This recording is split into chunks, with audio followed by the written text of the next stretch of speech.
میں نا مرنے والا ہوں تھوڑے دنوں میں، واقعی کچھ بھی نہیں کر سکتا، میں گھر کے اندر بند ہو کے رہ گیا ہوں، ہوا چاہیے مجھے، سانس چاہیے، سانس لینا ہے، وہ میں لے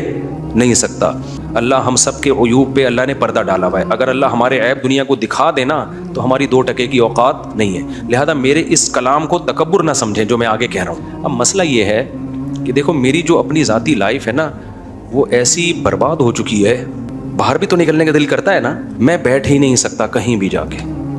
ترس گیا ہوں میں کبھی انجوائے کروں، کسی پارک میں بیٹھوں یا میں جامع الرشید کے صحن میں بیٹھوں، لیکن ایک دن میرے جنازے کا اعلان ہو جائے گا۔ اللہ اگر نظر ہٹا لے ہم سے تو ہماری 2% کی حیثیت، اور جس نے مرنا ہو، جس کی لاش کو کیڑوں نے کھانا ہو، کہ اللہ مر جائیں گے تو کوئی پوچھے گا ہم سے، قبر میں ملنے آئے گا؟ بیٹھ ہی نہیں سکتا میں، میرا دل چاہتا ہے میں گولا گنڈا کھاؤں جا کے ریڑھی پہ، میرا دل چاہتا ہے کہ میں، جاپان اپنی جگہ رہا بھائی، لیکن جاپان میں گولے گنڈے کا مزہ ہے کیا؟ کچھ بھی نہیں کر سکتا، میں گھر کے اندر بند ہو کے رہ گیا ہوں،